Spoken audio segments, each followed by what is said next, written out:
Le thème, vous l'avez vu, c'est la capacité d'adaptation. C'est un sujet très important parce que toute notre vie, on est confronté à des situations plus ou moins violentes à laquelle il faut s'adapter. Et le premier exemple, c'est l'exemple de l'esclavage. Les Bnei Israël, qui étaient donc les descendants de Yosef, c'était l'aristocratie égyptienne, ils sont arrivés à un statut d'esclaves, mais esclaves de très très très très bas niveau, puisque un esclave juif en Égypte, il valait moins que son poids en terre. Parce que quand il manquait des briques, on mettait des bébés à la place, d'accord? Donc comment c'est possible de passer d'un tel niveau, genre de prestige et de noblesse, à un niveau tellement bas? Alors ils expliquent les commentaires qu'en fait, la Gemara dans Sota, elle explique que au départ, les Égyptiens, ils ne sont pas venus avec des coups de fouet, avec des... Non, ils ont proposé, comme ça, le prestige de participer à ce qu'on appelait au Moyen-Âge la corvée du roi. D'accord? Le roi, il a demandé, Pharaon, il a demandé, et tout le monde va participer. Et tout le monde y allait, et tout le monde, les Égyptiens, les Juifs, tout le monde. Évidemment, les Juifs, comme d'habitude, ils veulent se montrer qu'ils sont mieux que les autres, ils ont fait encore plus fort. Et après, on est venu leur dire, eh ben, ce que vous avez fait aujourd'hui, il faudra le faire tous les jours, maintenant. Ouais. Mais ça veut dire quoi? Ça veut dire qu'on a amené les choses étape par étape. Et ça, c'est une très très grande leçon qui s'appelle la pédagogie, qui s'appelle l'adaptation. Un jour, quelqu'un il est arrivé devant une falaise. Il a vu la falaise, il a réfléchi, c'est une falaise. Bon, une falaise, c'est une marche qui fait 30 mètres de haut. Il a dit, jamais je vais monter là-haut. Et il était comme ça en train de s'énerver, s'angoisser et tout. Puis il y en a un, il est venu chez lui. Bon, c'est un responsable, un courtier bancaire. Il a dit, mais les 600 000 euros, vous n'allez pas payer 600 000 euros. Vous allez payer 1,2 million, mais en séquence. Donc il a imaginé la marche. La marche, c'est une grande, grande invention en architecture. C'est que 30 mètres, tu vas les diviser par des hauteurs de 17 cm. C'est la taille d'une marche. Et tu creuses, et tu fais une marche, et encore une marche, et encore une marche, et encore une marche, et tu vas arriver en haut de l'escalier. Comme à l'école. Ouais. Les enfants, on ne va pas les laisser jouer au foot jusqu'à 17 ans, et puis on dit, ah, demain c'est le bac. Hein. On dit, comment? Ah bon? Oui? Non. Doucement, doucement. Ouais, CP, CE1, CE2, mais c'est pourquoi faire en vérité? C'est que doucement, doucement, ils font ce qu'on appelle un apprentissage à la sagesse, un apprentissage à la maturité, un apprentissage à la connaissance. Maintenant, on sait que apprenti, c'est quoi? Apprenti, c'est un élève, et sage, c'est un chacham. Donc, apprentissage, c'est talmid chacham. Que toute la vie, un homme, il est talmid chacham, talmid chacham. Talmid, tu es élève, donc tu as une oreille pour apprendre, d'accord? Et c'est pas que dans la Torah, dans toute la vie.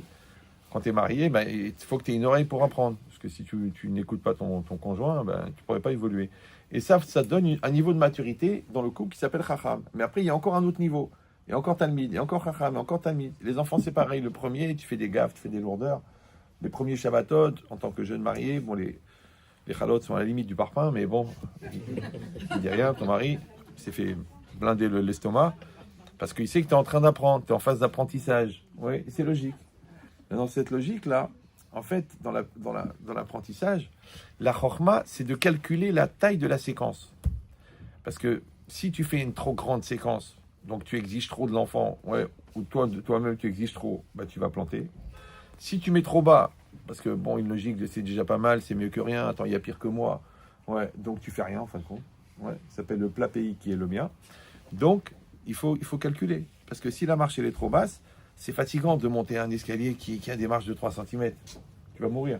Si tu mets 50 cm, genre comme dans les stades, là, ouais, il y a des trucs là comme ça où ça sert pour s'asseoir, tu peux pas monter ça comme ça. Ton cœur, il va éclater. Donc, en fait, c'est calculer la séquence. Et malheureusement, dans le bien, comme dans le mal, le grand responsable de la propagande d'Hitler, je crois qu'il s'appelait Goebbels ou Goebbels. C'était pas de Goebbels. Bon, en tout cas, lui, il avait pensé ça. Il a dit, on va pas prendre les Juifs et les déporter. Non, on va déjà faire des films. Pourquoi les Juifs, c'est détendu.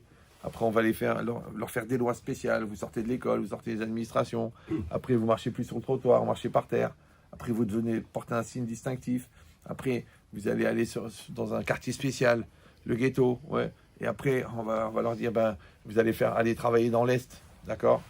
Et après, là-bas, on leur dit, ben, si vous prenez le camion, vous en sortez. Donc ils ont pris le camion. Quand ils sont arrivés, on leur dit il faut prendre une douche. Et quand ils ont pris la douche, c'était terminé. Mais il y avait marqué douche, il y avait marqué vêtements pour hommes, vestiaire pour hommes, pour femmes. C'est-à-dire jusqu'au dernier moment, ils ont séquencé, ouais, pour pas que les gens se révoltent. Parce que si au premier jour, on leur a dit sachez qu'on va vous déporter, on va vous massacrer, on va vous brûler, ouais, vos femmes, vos enfants, ils seraient révoltés. Donc en fait, c'est quoi la force? Mais ça fait peur hein, quand on y réfléchit. C'est la force du nazi, c'était quoi? C'était l'espoir. Il faut toujours laisser l'espoir.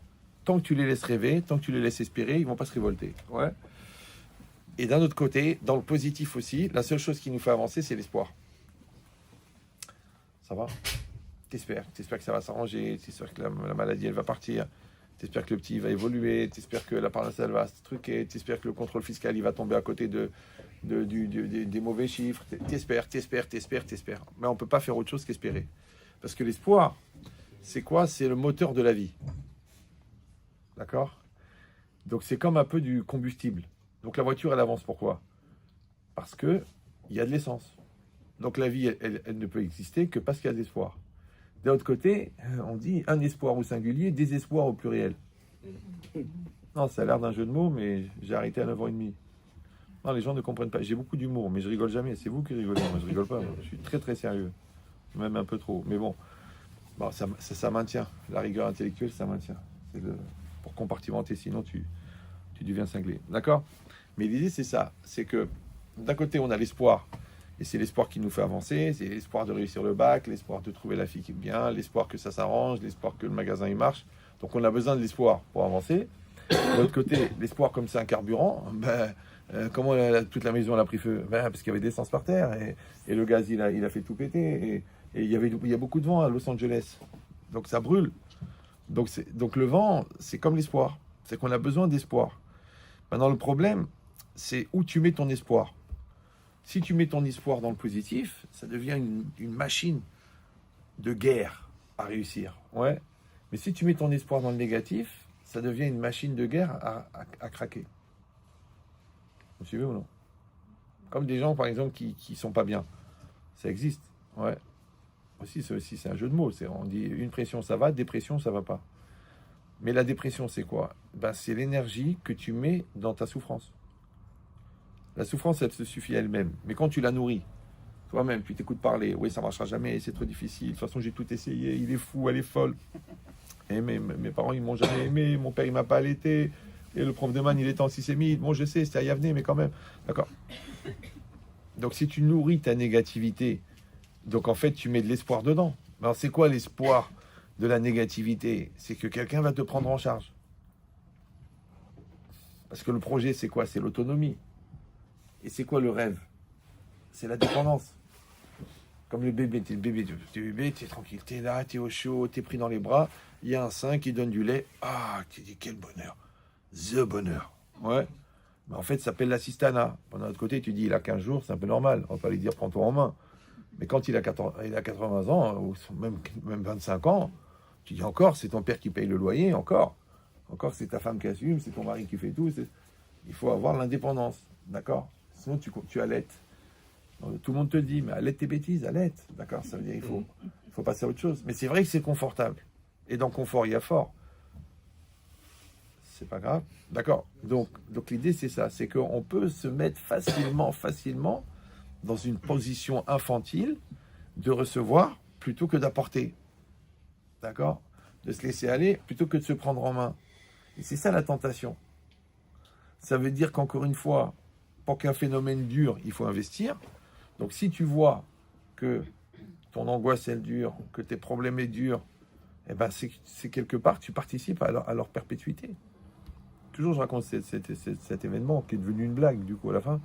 Une dame elle m'appelle, elle me dit ah mais shit, ah là là ça fait 4 mois que j'essaie de vous avoir, j'en peux plus, ah, je vais mourir, je pleure tout le matin, je pleure le soir, c'est fini, mon père, ma mère, ma soeur, la vie, il pleut, j'ai un trou dans le pantalon, enfin tout est. Alors je dis écoutez madame, c'est vous qui m'avez appelé. Elle me dit bien sûr c'est moi. Et qui alors? Je dis bah écoutez, et pourquoi vous m'avez appelé? Parce que vous voulez vous en sortir. Elle me dit oui. Et je dis alors passez-moi la personne qui veut s'en sortir. Je sais pas pourquoi les gens rigolent. Mais ouais. Alors je lui dis bah elle me dit mais elle dit bon le rave il a fumé ou elle Elle dit, mais c'est moi qui veux m'en sortir. Je dis, ouais, mais je sais pas, depuis que vous avez appelé, vous avez un discours complètement négatif. Donc il y en a une autre qui doit avoir une pulsion positive. La preuve, elle a fait le numéro. La preuve, elle a 4 mois pour m'avoir quand même. Ouais. D'ailleurs, j'avais senti que je m'étais fait avoir, mais bon. Et donc elle appelle, et maintenant, paf, dès qu'elle a le téléphone, elle a trouvé un évier pour pouvoir évacuer, un toilette pour pouvoir décharger. Donc elle sort toute la khala du monde. Je lui dis, mais madame, je dis, si le maître nageur se noie avec le noyé, on est foutu. Des fois, les gens, ils sont pas bien. J'ai dit, t'as trouvé un verre d'eau à ta taille? Il m'a dit, pourquoi? Pour te noyer dedans. Non, faut le faire. Donc, il y aura toujours le choix.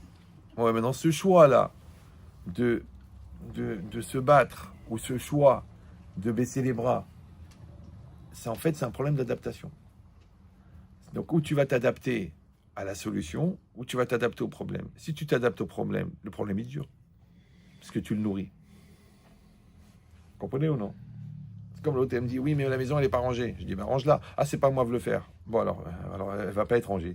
Ouais, mais vous ne pouvez pas lui dire à l'autre qu'il ne range pas. Mais il ne range pas, elle ne range pas. Et il se lave, il prend de la douche, les serviettes de main, elles sont par terre. C'est comme ça. Ça fait 20 ans que ça dure. Je dis, peut-être le parterre, c'est un placard. Je ne sais pas. C'est dur à comprendre. Ouais. Mais après, tu as deux solutions. Soit tu fais la guerre, soit tu dis, ok, il y a des choses plus graves dans la vie. En fait, tu t'adaptes. Donc, c'est ça l'idée. Comme des gens, ils m'appellent, mon mari, il est comme ça, il est comme ça, il est comme ça. Je dis, madame, il ne veut pas changer ou il ne peut pas changer? Ah non, il ne peut pas changer. Bah, s'il ne peut pas changer, ça ne sert à rien de le frustrer, à le stresser pour qu'il change. Comme tu demandes à un crapaud d'écrire un poème. Il ne va pas le faire. Tu dis, oui, mais avec la conviction. Non, il ne va pas le faire quand même. Donc, il faut accepter cette logique que ou tu vas aimer la personne qu'il est, ou tu vas aimer la personne que tu aurais voulu qu'il soit. Maintenant, la personne que tu aurais voulu qu'il soit, pour l'instant, il n'existe pas. Donc, c'est un espoir. Et à Audon Kolo, un espoir, désespoir. Alors, vous dites, alors, il ne faut pas espérer. Si, il faut espérer, mais il ne faut pas espérer le démesuré. Il ne faut pas espérer sauter dans un TGV en marche. Il ne faut pas espérer de boire le Pacifique et de manger les Alpes. Il faut avoir un espoir qui est mesuré. L'espoir qui est mesuré s'appelle une étape, comme la marche d'escalier. Maintenant, dans la marche d'escalier, il y a du bien et du mauvais. Le mauvais, c'est que c'est raide. Le bien, c'est que c'est plat. Et c'est raide, et c'est plat. Et c'est raide, et c'est plat. Le raide, c'est l'effort que tu dois fournir, d'adaptation. Le plat, c'est la satisfaction d'avoir un résultat après que tu t'es adapté. Ah, le fait de s'adapter, évidemment, ça appelle à une nouvelle épreuve, plus grande, ouais. C'est vrai qu'il y a des enfants au CP, ils ne veulent pas apprendre à lire, parce qu'ils savent, s'ils lisent la phrase, tu vas leur faire lire un livre. Déjà très tôt, ils font de l'anticipation négative. Ouais, c'est un syndrome, ça s'appelle le maroquinisme. Mais l'idée, c'est ça, ouais. C'est que la personne, elle voit le mal. Elle voit le mal, ouais. Comme il dit, ouais, mon mari, c'est un tueur en série. Je dis, ah bon, pourquoi? Ouais, il est parti ce matin en claquant la porte. Je dis, non, madame, vous avez un peu extrapolé. Ouais, mais c'est comme ça que ça commence. Hein. Elle m'a dit, vous aurez mon cadavre sur les bras. Je dis, bah déjà, il y a votre mari qui vous a sur le dos. Alors... D'accord. Donc l'idée... Non, il paraît que quand c'est vivant, c'est moins lourd que quand c'est mort. Donc vous avez compris qu'en vérité, l'adaptation, c'est que Hachem, il envoie des situations. La vie, elle envoie des situations, si on n'est pas croyant. Et nous, on a la question de savoir si on va s'adapter ou non. Mais dans cette situation, elle envoie un choc, automatiquement. Ouais, maintenant que ce soit le choc de l'enfant à qui on dit tu redoubles, ouais, ou de la petite fille qui est touchée par son cousin, ou d'apprendre la maladie d'une personne proche, c'est des chocs. Maintenant, qu'est-ce que tu fais avec le choc? Tu peux faire de l'énergie positive, ou tu peux faire de l'énergie négative. C'est comme tu veux. Mais c'est sûr qu'il va y avoir une nécessité d'adaptation. Après, tu décides combien de temps il faut pour s'adapter. Et c'est quoi l'adaptation? C'est le switch. Ouais. Tu as une situation, il y a une autre situation. Il y a une situation et une autre situation. Des fois, toi, tu as fait un calcul dans ta tête, il y a un autre calcul. Ouais. Toi, tu te dis, on va faire tel chiffre d'affaires, on ne fait pas le chiffre d'affaires.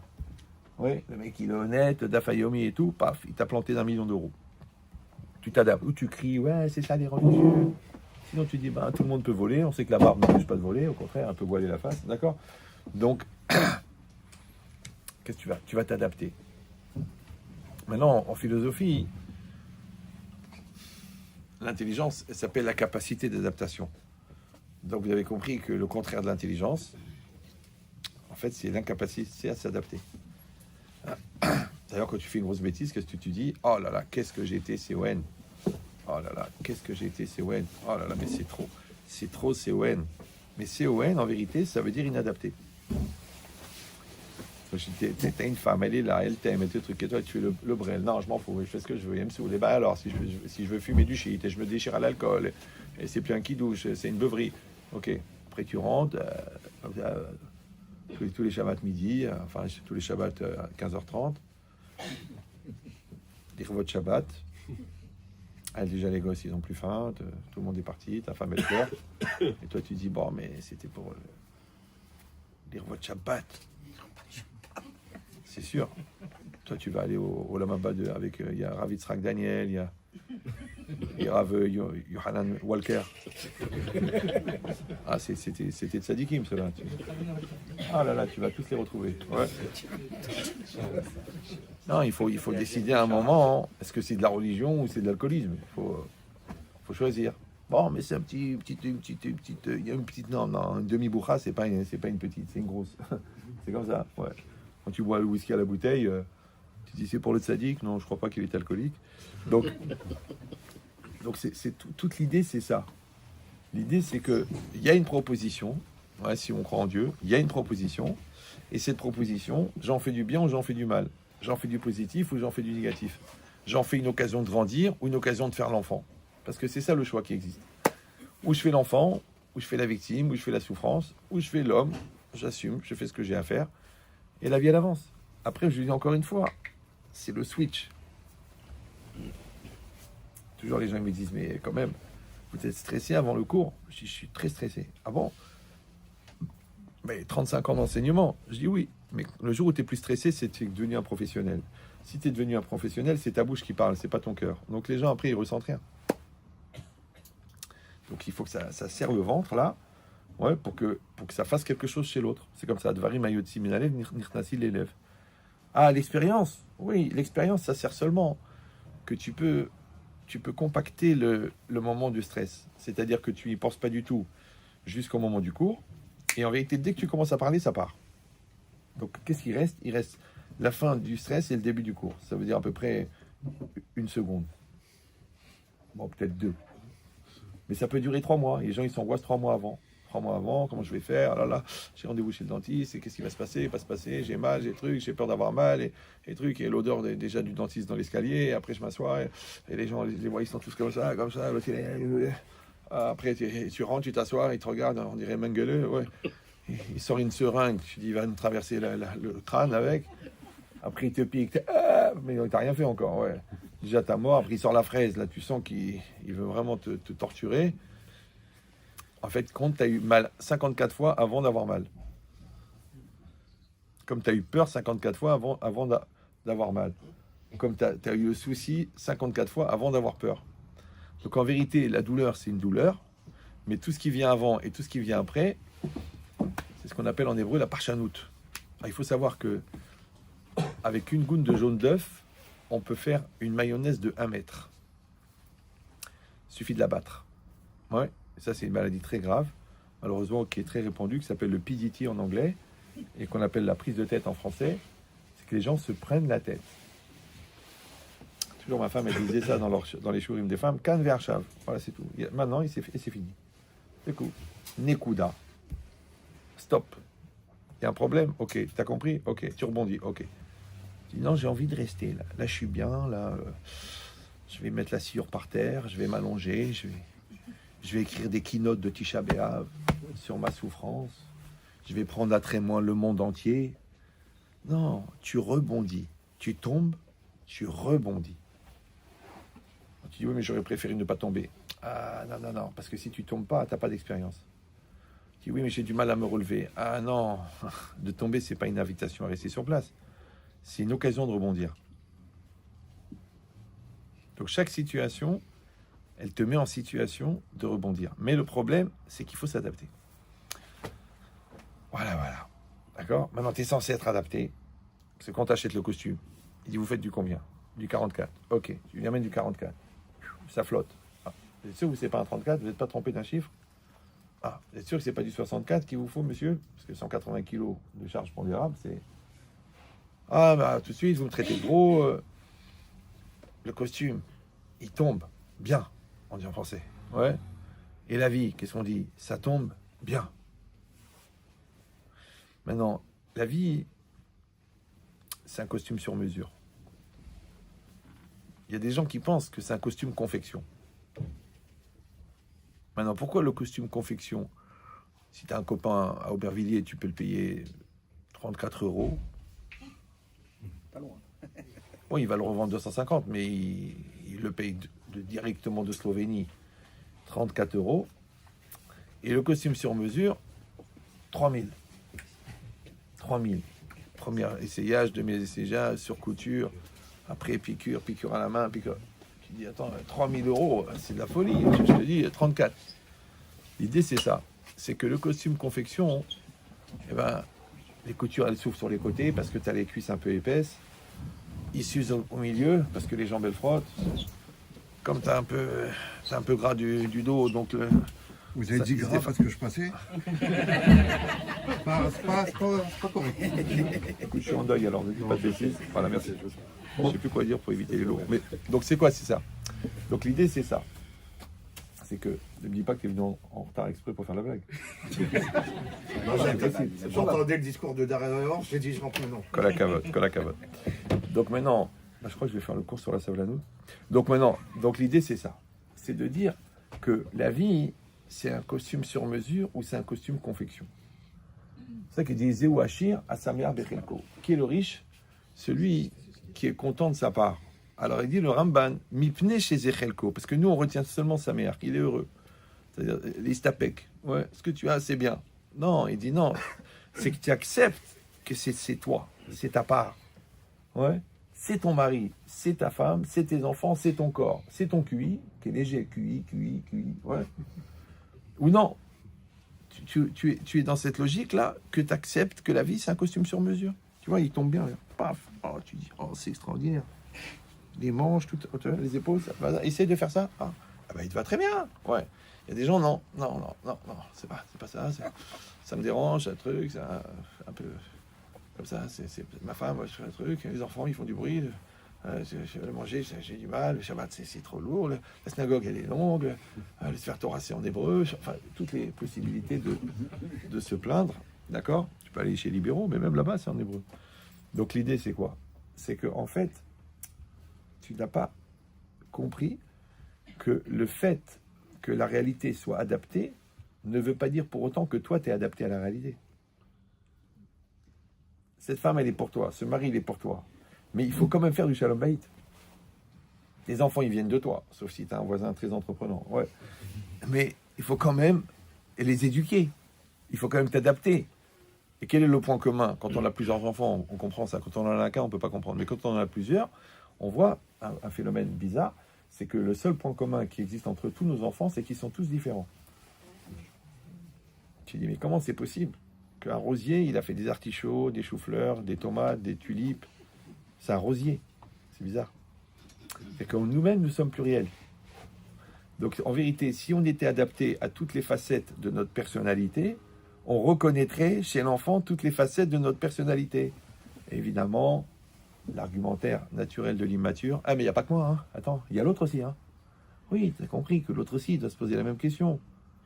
C'est qu'on doit être capable, normalement, de dire, bah, le gosse, il est têtu comme moi.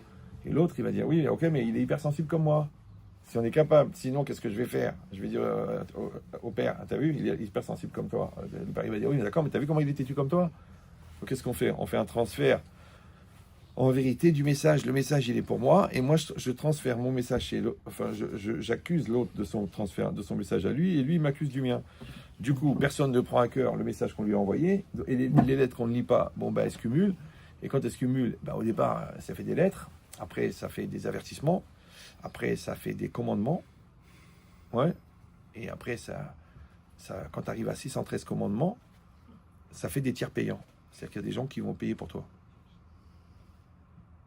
Donc, si tu es malin, la vie, elle t'envoie une lettre. Ton mari t'envoie une lettre. Tes enfants, ils t'envoient une lettre. Ton corps, il t'envoie une lettre. Ton corps, il te dit j'ai mal. Tu te dis non, c'est rien. Comment c'est rien? Ouais. Lis la lettre, ouvre la lettre et adapte-toi. Adapte-toi. Ah ben là, il faut changer de régime. Ah non, ça me saoule. Bon, ben c'est pas grave, tu feras une chimio. Ouais. Tu fais attention, arrête de fumer. Oh là là là là, laisse-moi kiffer, laisse-moi kiffer. Bon, comment ça se passe? Je sais pas, j'ai plus de poumons. Ah oui, d'accord, oui. Ben, j'espère que tu les as bien kiffés, les gitanes sans filtre, d'accord? Mais toute la vie, c'est comme ça. La vie, c'est qu'il y a une réalité. Maintenant, l'autre, tu dis, oui, mais Rav Kadouri, à 108 ans, il fumait 3 paquets de... Oui, c'est Rav Kadouri. Bon. Toi, tu es Rav Calorie, toi. C'est pas du tout c'est pas du tout la même approche. Donc, il faut que tu t'adaptes à ton niveau. Il y avait un Rav avec les bains, il dormait 2 heures par nuit. Et c'est un gaon. Il y a des élèves qui ont voulu faire comme lui, ils sont tombés malades. T'es pas adapté. Lui, il a dit, moi, déjà j'ai un problème d'insomnie. Et à part ça, j'ai un sommeil récupérateur extrême. Et en 2 heures, j'ai une pêche du tonnerre. Toi, il te faut 8 heures. Dors. Je dis, non, je dors pas. Non, les manachem. 6 mois qu'il dort. Mais il dort bien. Ouais. Pareil qu'il s'est réveillé au mois qu'il se lève. On ne sait pas pourquoi. C'est vrai, non? 3 qui dorment, mais 2 qui se lèvent. Donc l'idée, c'est ça. C'est de dire que la vie, c'est une série de situations. Et à chaque situation, on va te poser la question. Ouais. Est-ce que tu acceptes que la situation est adaptée? Tu vas dire oui. Ça, c'est la Emouna. Est-ce que tu acceptes l'effort de t'adapter? Ça, c'est la construction personnelle. Alors, il y en a, ils font ni l'un ni l'autre. La situation, ils la refusent. Non, c'est pas normal. Le bon Dieu, il est méchant avec moi. Et s'il existait, ça n'arriverait jamais. Donc déjà, ils refusent la situation. Alors que la situation, c'est une main tendue. Donc quand tu coupes la main qui est tendue, qu'est-ce que tu t'attends à quoi dans la prochaine situation? Ouais. Et après, eux-mêmes, ils disent, ben, si c'est adapté à moi, ben, pourquoi j'aurais besoin de faire un effort? Encore hier soir, j'étais à Miami et j'attendais l'avion, il y a un gars qui m'appelle, voilà, Rav, non, le couple, il y a des hauts, des bas. Je dis, excuse-moi, moi j'ai un défaut, j'ai une mémoire. Et j'ai dit, mais on s'est déjà parlé. Il m'a dit, oui, je t'ai donné un programme. Il m'a dit, oui. Je fais, tu l'as fait? Il m'a dit, non. Intéressant. Alors, qu'est-ce que tu veux? Tu viens de te plaindre des résultats non obtenus sur le travail non fourni. Il me dit, ouais, mais c'est compliqué. Arrête. Le baratin, c'est pas un endroit où on sert des tisanes.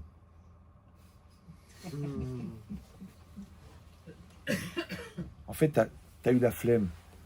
Genre, t'as la flemme parce que les cours, ils sont un peu longs. T'as la flemme parce qu'il faut les mettre par écrit. T'as la flemme parce qu'il faut faire de l'auto-analyse. Donc, ça va te prendre à peu près 8 heures par cours. T'as la flemme parce qu'il faut tirer de là des principes. T'as la flemme parce qu'après, il faut faire des exercices d'autoconditionnement. En fait, t'as la flemme de te soigner. Mais c'est pas grave. Tu vas divorcer par flemme.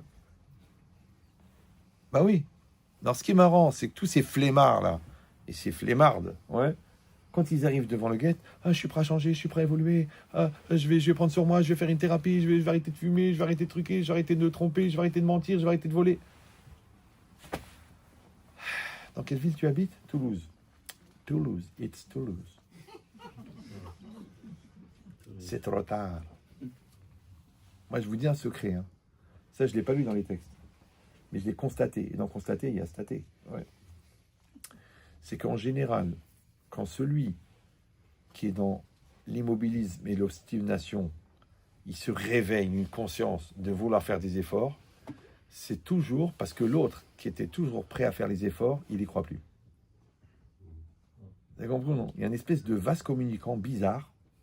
Ouais, parce qu'il y en a qui disent allez chérie, et l'autre t'arrête, tu me saoules, tu me prends la tête, ta religion, tous les ravins. Et le jour où l'autre il dit c'est terminé, voilà, c'est fini mon amour, c'est terminé. Voilà les papiers, tu signes en bas, et demain t'habites ailleurs. D'un seul coup, non, je vais changer, je vais évoluer, je vais mettre tes filles, je vais aller au mikvé. Mais non, c'est à moi d'y aller. Ah oui, d'accord. Ah, il faut voir les efforts qu'ils sont prêts à faire. Ouais. Alors je pose la question. Le khfif, là, qui va arranger les choses, ouais, il est là aujourd'hui. À l'époque où il était Allah, le lourd, il était où celui-là? Comprenez ce que je veux dire ou non? C'est ça qui est bizarre. C'est une espèce de schizophrénie, de dédoublement de personnalité. Ouais. Comme le gars, il vient, il s'excuse. Voilà, je m'excuse, chérie, je t'ai crié, je t'ai insulté, ta race, ta mère, ta famille, tout. Mais vraiment, je regrette. Alors j'ai dit à la femme, j'ai dit, demandez-lui, le gars qui a crié, qui a insulté, il est où? Il est passé où? Parce que là, il a disparu, là. C'est Dr Jekyll des Rav Hyde. Donc ce qu'on voudrait, c'est que les deux, ils se superposent. Ou tu es tout le temps vrai. ce qui est possible aussi, puisque tu t'appelles Jacques, d'accord? Ou alors, tu arrêtes complètement d'être Brel, ce qu'on appelle un adulte équilibré. Ça va? Maintenant, ça, c'est quoi, en fait? C'est qu'il y a une situation, quelqu'un t'énerve, et toi, tu t'adaptes. Ou non, tu t'énerves.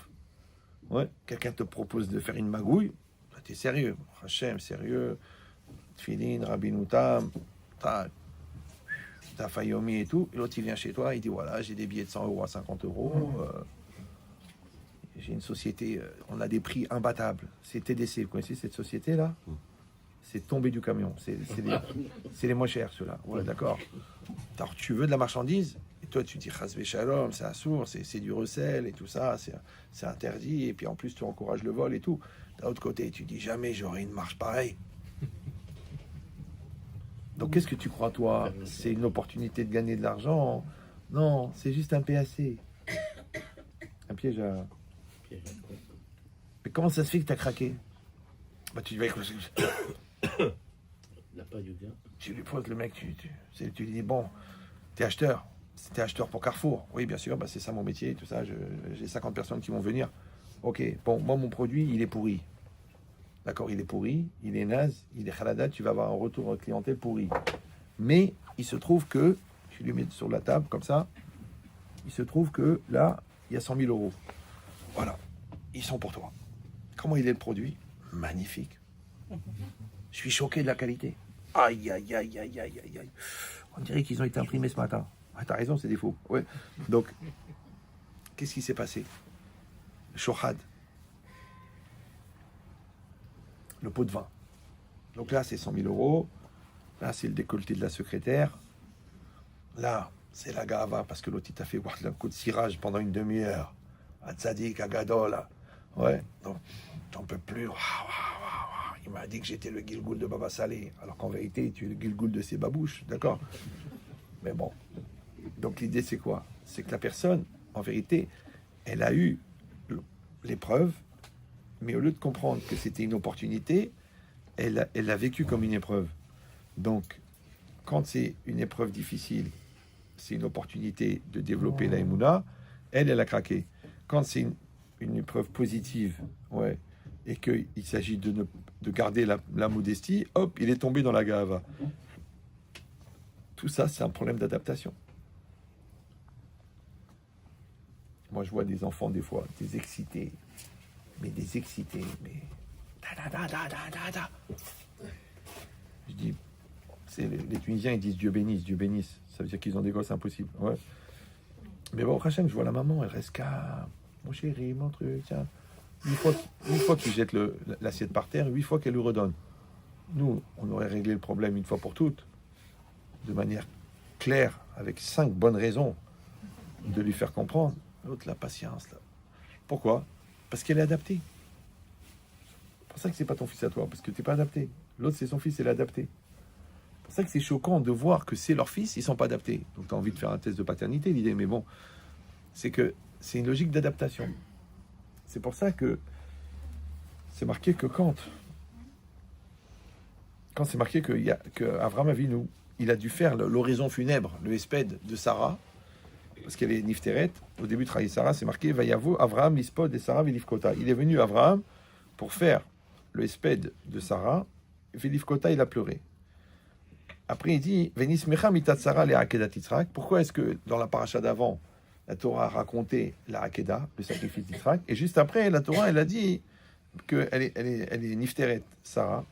Il a dit les filles chez Aliédé Bessurat à Hakeda, ouais, parce que par l'annonce qu'il y a eu le sacrifice, chez Nizdamen Benal et Shrita, que son fils a été mis en situation de Shrita, de subir la Shrita, donc l'égorgement. Et là, c'est un Rashi qui est très dur à comprendre. Bon, je l'ai lu à peu près 22 000 fois, j'ai toujours pas sûr du pshat. Il dit ou Kimaat chez l'Onishrat. Ouais. Donc normalement, on dit Kimaat chez Nishrat. Ouais, il a failli être subir la Shrita. Mais là, c'est Kimaat chez l'Onishrat. Il a failli ne pas subir la Shrita. Donc soit tu veux dire il est passé très près de la Shrita, soit tu veux dire que toute sa vie à Sarah, c'était d'amener un fils au Kiddush Hashem et que il n'a pas été au niveau du Kiddush Hashem. Bon, mais c'est des niveaux de Sarah, c'est pas notre niveau à nous. Il dit qu'à ce moment-là, quand on lui a annoncé que son fils, il avait subi la Hakeda, Pacha nishmata mimena ou meta. Ouais, son âme l'a quitté et elle est morte. D'accord? Sous-entendu que, comme les gens quand ils annoncent, ah tiens, je voulais te dire que maman, elle a fait un malaise. Non, d'abord tu dis maman, elle va mieux. Après tu dis elle a fait un malaise. Ouais, d'abord tu dis papa, grâce à Dieu, il a stabilisé. Et après tu dis qu'il a fait une crise cardiaque. Les gens ils disent il a fait une crise cardiaque, l'autre il fait une crise cardiaque. Après il dit non, mais il va mieux. Hein. Donc en fait, c'est la manière d'annoncer les choses. Ça, c'était pour Sarah, qu'on lui a annoncé de manière brutale et elle est morte. Et qu'est-ce qui est marqué à propos de Abraham? Quand Hachem il a voulu annoncer à Abraham qu'il fallait faire la Hakeda, Vayomer karna et bincha et yichidecha asher ahavta et Yitzhak. Hachem il a dit prends, je t'en prie, ton fils, ton unique, que tu aimes, Yitzhak. Alors Hachem il ramène le midrash là-bas, il dit c'est marqué et bincha, il a dit prends ton fils. Alors Abraham il a dit Shne banim, j'ai deux, j'ai Yitzhak et Ishmaël.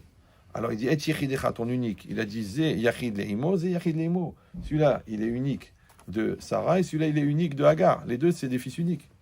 Après il dit Asher Hafta que tu aimes. Il a dit les deux je les aime. Alors il dit et Yitzhak. Maintenant Hachem il n'aurait pas pu dire directement prends Yitzhak. Il dit non. Rachid explique Velama logila lomitrila. Pourquoi il l'a pas expliqué depuis le début? Shelo le arvevo pitom. Ouais, pour pas l'embrouiller de manière soudaine. Vetazoar darto et son esprit va être troublé. Allah vetitaref et il va devenir fou. Ça veut dire qu'entre guillemets, ouais, Sarah, qui était un plus grand niveau de névoie que Abraham, c'est connu. Ouais, elle, on lui a annoncé d'un seul coup, elle en est morte. Lui, qui avait un plus bas niveau, on l'a aménagé entre guillemets, puisqu'on lui a dit par étapes, on a creusé les marches d'escalier, ouais, on a séquencé le choc, et donc, ça lui a évité de devenir fou. Qu'est-ce que ça veut dire? Ça veut dire que n'importe quel événement, quelle que soit la teneur, quelle que soit la violence, moi j'ai vu avec ma femme, le premier AVC, elle pouvait partir. Elle est restée. 1 mois et 20 jours. Donc en 1 mois et 20 jours, on a profité. On était avec elle, on a rigolé avec elle, on lui a donné à manger, tous les enfants ils sont venus, ils ont tous fait Kibbutz Avahem. Extraordinaire. Ça s'appelle Chesed Bedin. Qu'est-ce que quelqu'un il va dire? Il va dire elle est partie trop vite. Et l'autre, qu'est-ce qu'il va dire? On a gagné 1 mois et 20 jours. C'est comme tu veux. Quoi la traduction de Chesed Bedin, c'est quoi exact? C'est la bonté dans la rigueur. Il y a la rigueur, c'est une maladie, c'est la rigueur. Mais il y a de la bonté dedans. Ouais, il y a de la bonté. Que ça aurait pu se propager beaucoup plus vite, que tout le monde a pu venir, que les AVC, ils n'ont pas provoqué ce qu'ils auraient pu provoquer, qu'elle a gardé la conscience, qu'elle a gardé l'humour, elle a gardé la émouna, elle n'a même pas bougé d'un seul truc, elle ne s'est jamais plainte, elle n'a jamais fait la tête, elle n'a jamais pleuré. C'est du recette. Tu dis oui mais. Oui, apprends à arrêter de dire mais. L'article mais. Ouais. C'est dur. Mais c'est ça l'épreuve. Et d'un autre côté, c'est ça la preuve que tu as passé l'épreuve. C'est ça l'épreuve. C'est l'épreuve de la vie. Ouais. Ça veut dire qu'il faut arriver à un moment de comprendre que tout le travail qu'on fait, il est fait justement pour nous donner un terrain de solidité par rapport à l'épreuve qui arrive. C'est comme tous les efforts qu'on fait dans un couple, la gentillesse, la douceur, la finesse, l'amour, la solidarité, la tendresse, de se mettre à la place de l'autre, de se remettre en cause, c'est pour quoi faire. C'est pour que le jour, il va arriver la vraie épreuve. La vraie épreuve. Ouais. Voilà, tu as trouvé une vidéo bizarre dans l'historique, tu as vu un texto bizarre dans le téléphone, toi-même, tu as eu une discussion bizarre avec un gars parce que tu en avais marre de ton mari. Ouais. Et là, ça peut exploser. Tout peut exploser. Pourquoi ça tient? Parce que la soudure, elle est forte. Si ça explose, c'est pas parce qu'il y a eu un événement. C'est juste que ça prouve que la soudure était fragile. Rappelez-vous que c'est jamais l'événement qui est dangereux, c'est le terrain. La maladie n'est pas dangereuse. Non, c'est la personne. Si la personne elle est fragile, alors la maladie elle est dangereuse. Si le couple il est fragile, alors l'événement il est dangereux. Mais c'est pas l'événement. Quand les gens disent oui, j'ai eu ça, j'ai fait un burn-out. Mais non. T'avais un niveau de manque de construction personnelle de très très haut niveau, un déficit existentiel énorme, Et ça, hein, c'était juste le petit coup de pitchounette qui t'a fait basculer. Mais c'est pas ce fait d'être envoyé ou le fait d'avoir subi du harcèlement qui a fait que tu as fait une dépression. Non, tu étais déjà dans très très très mal vécu de la pression. Et ça, c'était la pression de trop. Ouais, mais si tu avais été solide, et alors? Tu sais combien de vagues elle a pris, la digue? Tu sais combien de tempêtes elle a passé? Mais elle est solide. Non, le problème, c'est que les gens, ils veulent fabriquer la digue le jour de la tempête. Les gens malins, ils font la digue avant, quand ça va bien. Quand ça va bien, tu construis le couple. Encore de la douceur, encore de la gentillesse, encore de la bonté, encore de la finesse, encore de la solidarité. Tu dis, mais ça sert à rien, tout va bien. Oui, bien sûr, bien sûr. Ouais. Tu investis tout le temps, dynamique, un couple vivant. Les enfants, c'est pareil. Je t'aime, je suis fier de toi. C'est magnifique. Viens, je te prends dans les bras. Oh, bravo. Oh, c'est bien. Oh, elle te va bien cette jupe. Oh là là, c'est beau. Ah, il t'a réussi, le coiffeur. Oh, ça te va très très bien. Ah, et le rave, alors, tu sais comment il me parle de toi, comment il est content. Je dis, bon, ça va, c'est bon, ça va. À la fin du trimestre, je lui dis Psartek, il passe de classe. Non, tu le charges à mort. Ta fille, tu la charges à mort. Ce qui fait que quand Mouloud, dans le métro, il va lui dire, oh, qu'est-ce que t'es mignonne, toi. T'es mignonne. T'es magnifique. Tu dis, mais je comprends pas, 10 ans à Merkaz Torah. Ah oui, mais toi, tu lui fais que des reproches et lui, il lui fait des compliments. Tu crois qu'elle va écouter qui? Après, tu dis, Chazvé Shalom, l'Oranu, Simsilenu. Ne désespérez pas de la capacité du Yetzer Hara à embrouiller les gens. Et des fois même, moi j'appelle ça les défauts impliqués par les qualités. Par exemple, tu as éduqué tes enfants à toujours se battre. Ben, ils vont épouser un cinglé, et après ils vont se battre pour sauver le couple, alors qu'en réalité, il n'y avait plus rien à sauver. C'est un défaut impliqué par les qualités. Vous me suivez ou non? Quand tu vois toujours c'est parce que de la même manière qu'il faut savoir dire, on va tout faire pour que ça marche, mais il faut savoir dire, ça y est, c'est foutu. Il faut savoir s'arrêter. Il faut freiner avant le ravin. Tu dis non, je descends avec, c'est par solidarité. C'est-à-dire, il faut savoir dire oui et il faut savoir dire non. Mais quand on a éduqué les enfants à être gentils, c'est dur de leur dire ne te laisse pas faire et sois méchant. Pas être méchant, c'est ça. Après, grande question philosophique, est-ce qu'il vaut mieux être le tzaddik qui prend des coups ou le rachat qui les donne? Vous pouvez réfléchir à ça aux toilettes, d'ailleurs, ça peut aider. Mais l'idée, c'est ça. C'est que Avram Avinu, il a eu le temps de s'adapter. Et Sarah, elle n'a pas eu le temps. D'accord? Et toute la vie, c'est comme ça. Moi, j'ai vu des gens, leur fils, il est 24 ans, il est parti pour acheter des cigarettes, il n'est pas revenu. Et 2 heures après, la police qui les appelle, vous êtes bien les parents d'eux, accident de voiture, comme ça, il est mort comme ça, tac. Donc quand tu as 1 mois, 2 mois, 3 mois, ouais, quand les médecins ils te disent, quand le papa il dégénère, doucement il perd ses forces. D'un côté c'est horrible, parce que tu dis on est en train de le perdre, mais d'un autre côté, on te prépare à l'idée. Parce que tous les jours tu dis, vous savez, ça va pas, ça se déplace, il y a encore un membre qui a été touché, il s'affaiblit, il est encore maigri. Donc doucement, le bon Dieu, il t'annonce la nouvelle. Donc d'un côté c'est horrible, parce que tu dis j'aurais préféré qu'il arrive rien. Ok, mais il est arrivé, il arrive. C'est une réalité. Vous savez que les parents, je m'excuse de vous choquer, mais les parents vieillissent. Vous savez ça? Non? Non, il y a beaucoup de gens qui sont dans le déni. Les parents, ils viennent, papa, tu viens m'aider dimanche à déménager parce que je ne vais pas payer 200 € à un mec qui va venir. Mais le père, il a 74 ans. Tu vas passer Shabbat chez eux. Ouais, les deux, ils sont vieux parce qu'ils t'ont eu très tard. Et toi, tu as accouché du premier. Ah, je suis morte. T'as oublié que ta mère, elle en a eu 14. Donc là, tu t'étales sur le canapé avec ton petit morceau de viande, là. Ouais.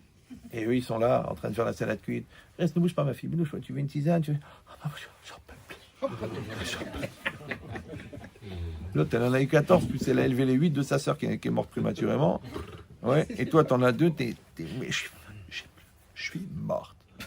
Les parents, ils ont envie de dire chiche, mais bon, c'est assourd. Ouais. Je suis morte. Faut dire blinédaire. Donc l'idée, c'est quoi? C'est qu'en fait, l'idée, c'est ça. C'est que l'autre, il s'est adapté ouais, aux 10 enfants. L'autre, il n'a pas eu le choix. Ouais. L'autre, il a fait par amour. Avant, ça existait, ça. Aujourd'hui, ça n'existe plus. Mais j'entendais ça des fois, c'est chez des gens, des Marocains, des Tunisiens. Il y avait une sœur qui n'avait pas d'enfant. Il donnait un enfant. La sœur, bon, Hachem, elle en a déjà eu 8. Le 9e, elle donne un enfant. Tu te rends compte?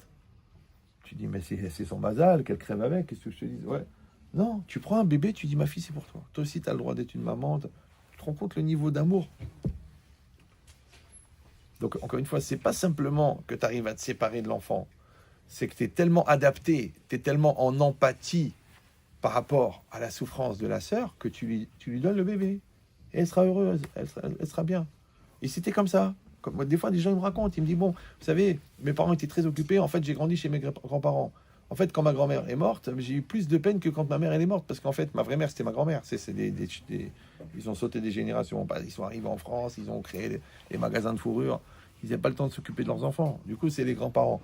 Mais encore une fois, on va accuser personne, et ça s'est bien passé. Hein. Ça s'est bien passé. L'enfant, il est équilibré, il aime la vie, et il sait que ses parents, ils avaient fait un choix, et qu'il les aime quand même. Ils l'ont gâté et tout ça. Et la grand-mère, elle était là, c'était la Hnina. C'est mieux que la nounou. Des fois, c'est la nounou. D'accord, le mec qui prend le deuil de la haïtienne, bon, bah, c'est aussi une adaptation. Mais l'idée, c'est ça.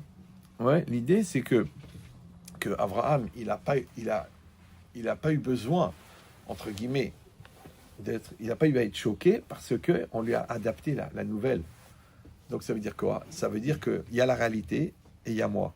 Et quand la nouvelle, elle vient à moi, alors la question, elle est, que j'ai le temps de m'adapter, et deuxièmement, est-ce qu'au fond, je veux m'adapter? Alors il y a une Gemara incroyable. Donc tout votre Daf Samerbet Amoudbet, pour ceux qui voudront vérifier ce soir en rentrant, c'est marqué comme ça. Maaseh de Rabbi Hanina ben Hakinai. Il y a une histoire avec Rabbi Hanina, fils de Hakinai. Chez Galou Lebe Rav, l'Ilmod Torah Yud Gimel Shanim. Il s'est exilé pour aller étudier la Torah pendant 13 ans. D'accord? Toi, ta femme, tu lui dis, bon, ce soir, je vais étudier. Tu dis quoi? Si tu pars, tu ne reviendras pas. Non, mais c'est un soir. L'autre, il est parti 13 ans. 13 ans. Il dit, Acharé chez Chazar. Regarde, c'est choquant. Après qu'il est rentré, Nichnas les beto pitom. Il est rentré dans sa maison, soudainement. Genre, surprise. Ouais. Veita ishto shekua bema avodat habayit. Sa femme, elle était complètement concentrée dans le travail de la maison. Elle était en train de faire du ménage, ou j'en sais rien. Bon, elle était la tête 100%. Et lui, il s'est mis comme ça devant elle. Genre, c'est moi. Kevan shirima rocha. Regardez bien, la Gemara dit. Puisqu'elle a levé la tête, Vera Rata Auto, elle l'a vu. Pakar liba, son cœur a été choqué. Vepaha nishmata, sa neshama l'a quitté.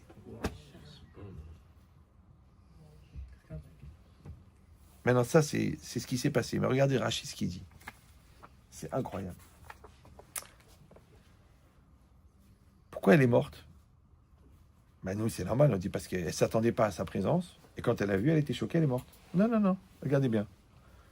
Chez Nidma, les Liba, elle a imaginé dans son cœur, pitom, soudainement, chez Zébarla, que c'est son mari. Les Fichach Meta, c'est pourquoi elle est morte.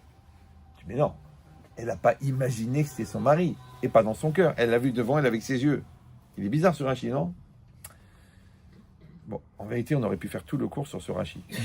Mais c'est sur autre chose. C'est sur la place de l'imaginaire dans la réalité. Bon, mais comme ça vous aurait saoulé, donc... c'est très intéressant. Nidma, c'est Dimion. Dimayon, c'est l'imagination. Donc, il y a ce que tu vois, il y a ce que tu imagines. Maintenant, tout ce qu'on vit, on le vit en réel, par rapport à ce qu'on voit, et on le vit en imaginaire, dans l'image que l'on se crée par rapport à ce qu'on voit. C'est pour ça que je vous avais dit plusieurs fois cet exemple. Par exemple, là, je vous vois. Donc, je ne vous imagine pas. Maintenant, si je ferme les yeux, l'image que j'ai en moi, eh ben, elle s'est imprimée dans le fond de mon œil. Donc, pendant quelques secondes, j'ai cette image. Et comme elle est renvoyée directement au cerveau, donc je sais qui est-ce qui est assis là, je sais qui est-ce qui est assis là, je vois la dame qui est là-bas avec le chapeau. Ça va bien? Ça fait longtemps que c'est pas vu. Ouais. Donc, je vois. Je vois ma belle-fille, je vois Bon Hachem. Donc, je vois. D'accord. Mais là, je vois pas la personne qui est devant moi. Je vois l'image que j'ai dans la tête. C'est bon? Ça s'appelle en français la réflexion. Or, pourquoi la réflexion? C'est le même mot pour le miroir qui réfléchit toute la journée. Il doit avoir un mal de tête. Ouais. Et la réflexion intellectuelle. Pourquoi c'est le même mot? Pourquoi réfléchir? C'est quoi réfléchir dans le miroir? C'est qu'en fait, on met une feuille de métal derrière une vitre. En fait, on met une vitre juste pour que la feuille de métal elle soit droite. Et comme elle est droite, elle va capter les flux de photons et d'électrons. Et les flux de photons et d'électrons, qui s'appellent des paquets de lumière, quand ils sont orientés, eh ben, ils prennent une forme, ils prennent une couleur, qui sont tous des longueurs d'onde de la lumière. Comme elles sont captées par la feuille de métal, donc ça crée l'image, ce qu'on appelle vulgairement le reflet. Ça va? Ok. Maintenant, vous avez bien compris qu'il ne peut pas y avoir de reflet s'il n'y a pas un objet devant. Oui, non? C'est clair. Oui. Maintenant, quand je vois quelque chose, je vois ce que je vois. Quand je ferme les yeux, je réfléchis sur ce que j'ai vu. Donc la différence, eh ben, en fait, c'est que la réflexion, c'est que je réfléchis sur l'image que j'ai perçue et non pas l'image que je vois.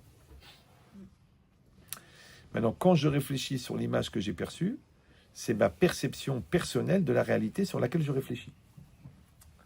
Par exemple, un gars, son fils lui dit « Écoute papa, je sors ce soir ». Il dit « Quoi, tu sors? Mais ça veut dire quoi? Mais tu te prends pour qui? Mais dans cette maison, personne ne sort.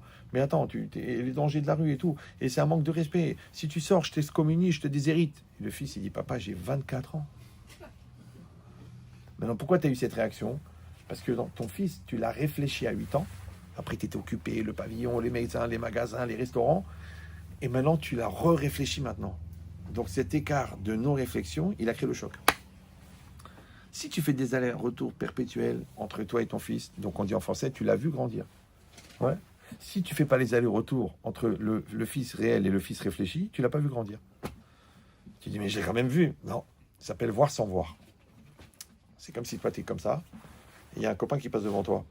Alors, il te dit, tu pourrais dire bonjour. Il dit, excuse-moi, je t'ai pas vu. Ça veut rien dire que tu m'as pas vu, puisque dans les 180 degrés, je suis passé devant toi. J'étais dans ton angle de vue. Alors, il dit, effectivement, tu es passé devant moi, et j'aurais dû te voir, mais je ne t'ai pas vu, parce que j'avais la tête ailleurs. C'est un truc à démarrer avec Louis XVI, d'accord? Donc, alors on dit en français, je t'ai vu sans te voir.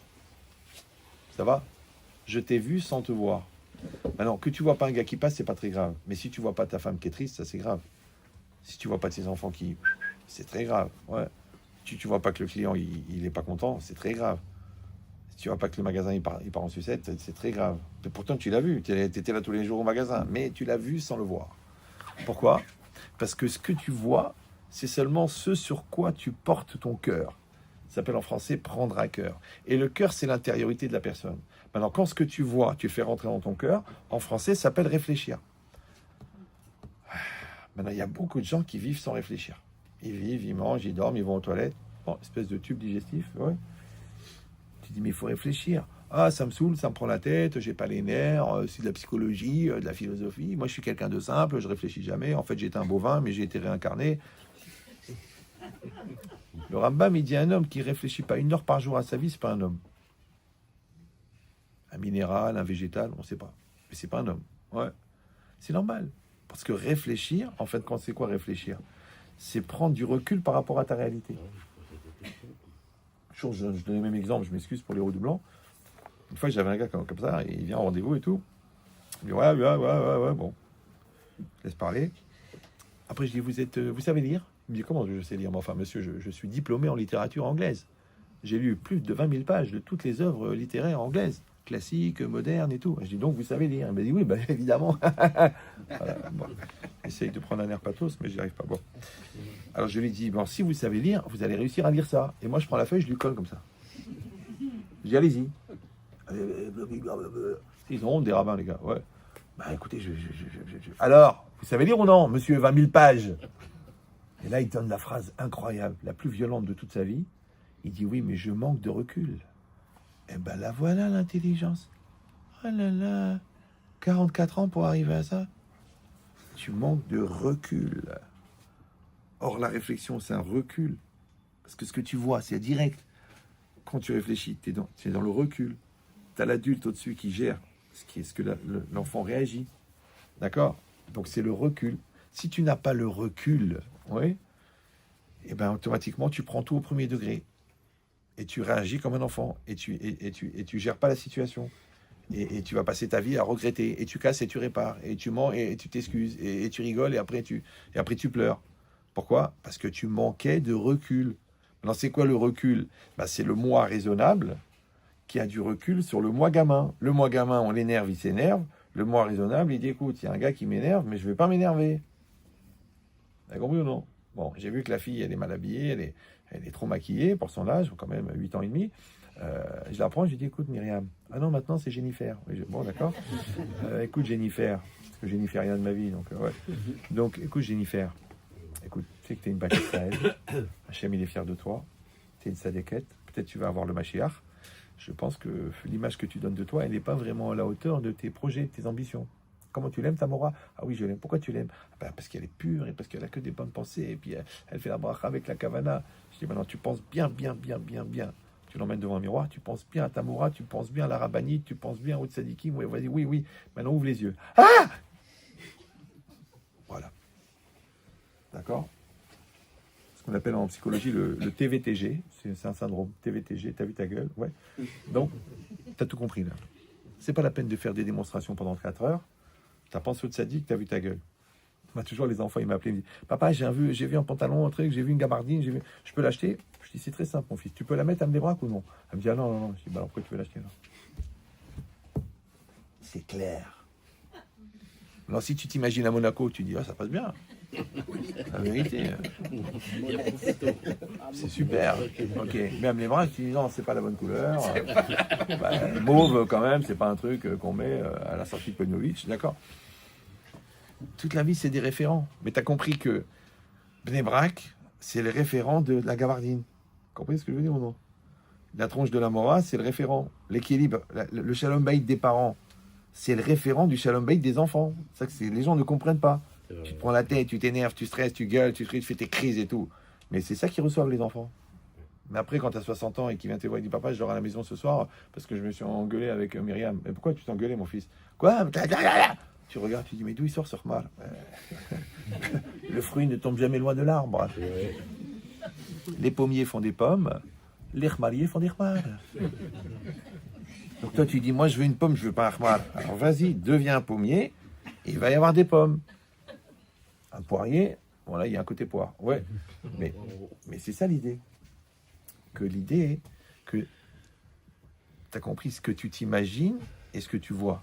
C'est ce qu'elle a marqué. Chez Nidma Leliba Pitom. Elle a imaginé, dans son cœur, de manière soudaine. Ça veut dire quoi?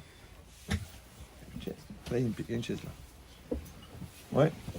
C'est qu'en vérité, ce qu'on voit, avant de le voir, on l'imagine. On dit en français, on appelle ça une idée préconçue. En français, on appelle ça prévoir. Mais pas prévoir dans le sens de la prévision météo. Ouais. Non, prévoir, c'est qu'avant de voir quelque chose, tu le prévois. Par exemple, tu entends la voix de quelqu'un que tu aimes, tu as déjà une image dans la tête. Après, tu vois.